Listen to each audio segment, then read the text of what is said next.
alhamdulillah. Baik, Pak Herman, kita tahu Danantara ini menjadi kontroversi di masyarakat. Lalu seperti apa arahan DPR terkait dengan rencana pembentukan Danantara ini?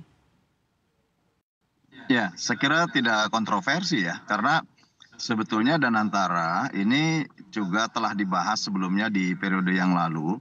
Namun memang nomenklaturnya kami masih menggunakan Badan Pengelola Investasi. Dan kemudian ada ide besar dari Presiden Prabowo yang kemudian menginginkan adanya lembaga investasi yang dimiliki negara dan kuat, finansialnya cukup untuk membiayai terhadap sektor-sektor yang tentu ini lebih produktif untuk meningkatkan perekonomian nasional.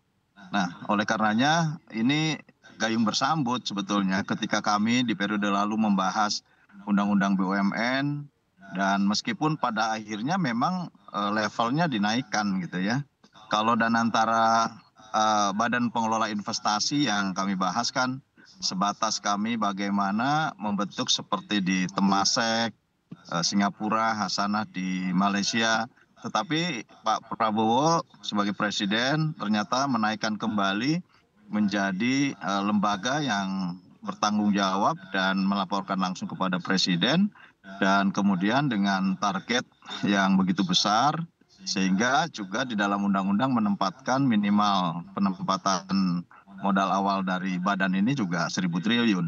Nah, oleh karenanya ini yang harus dikelola dengan baik secara profesional, bagaimana badan yang dibentuk oleh Presiden Prabowo ini tentu betul-betul efektif sesuai pembentukannya adalah untuk membiayai sektor-sektor yang produktif. Di antaranya tentu dengan semakin masifnya hilirisasi pada 26 sektor sumber daya alam negara kita, kemudian sektor pangan menuju kepada swasembada, dan tentu meningkatkan infrastruktur yang berkelanjutan ini juga menjadi target pembiayaan dari Danantara.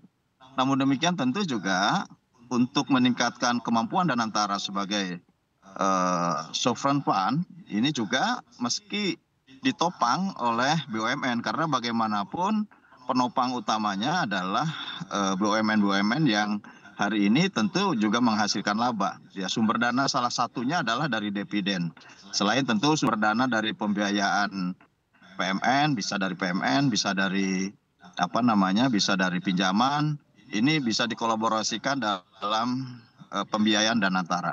Nah, sejauh mana juga Danantara operasional tentu nanti sangat bergantung kepada dua holding yang dibentuk, yaitu holding operasional dan holding investasi. Holding investasi tentu akan mengurusi terhadap berbagai investasi, dan kemudian holding operasional bagaimana meningkatkan kemampuan dari BUMN-BUMN untuk men-trigger terhadap kemampuan keuangan di Danantara.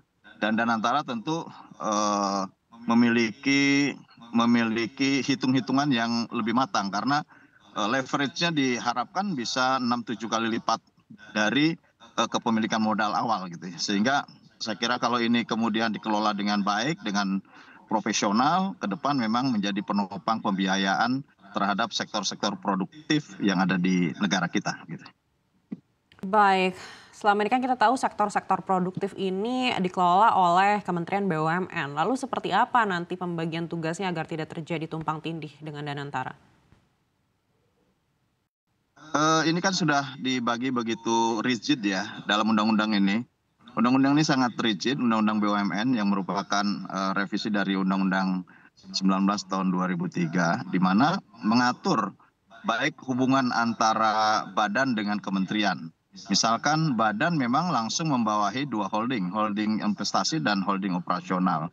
Kementerian masih diberi kewenangan untuk membina dan melakukan penguatan terhadap BUMN. Dan bahkan pembagian saham ya, 99 saham seri B dimiliki oleh Badan Danantara. Pada sisi lain 1% saham seri A Dwi Warna itu dimiliki oleh kementerian. Artinya dua sisi yang menurut saya ini akan saling menguatkan.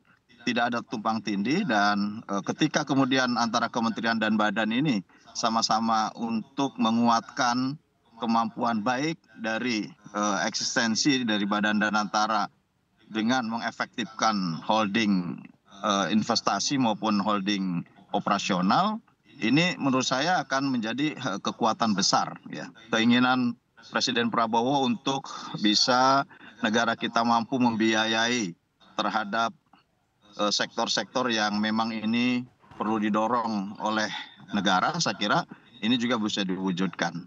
Dan tentu juga membuka diri, dan antara tidak hanya nanti dibiayai oleh pembiayaan dari kemampuan BUMN, tapi bisa juga nanti dari penyertaan modal negara maupun dari pembiayaan lainnya. Ini memang sudah diatur sedemikian rigid di dalam undang-undang.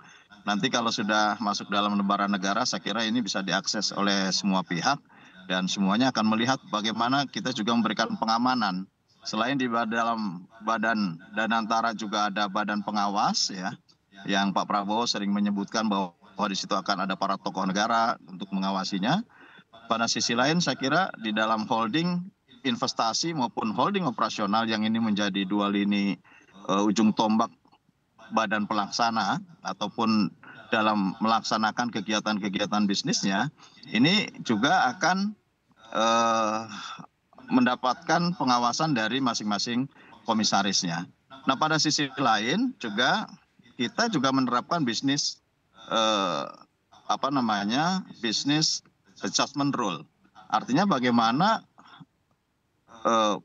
BUMN ini diharapkan akan lebih mampu untuk lebih efisien, kemudian lebih agresif, dan tentu bisa menghasilkan laba. Kalau menghasilkan laba, ya target-target yang ingin dicapai, misalkan dalam tahun ini bisa menyumbang 300 triliun dividen, di mana 200 triliunnya ditempatkan di Badan Danantara, 100 triliunnya untuk pengembangan korporasi, pengembangan BUMN, tentu ini bisa dicapai gitu ya.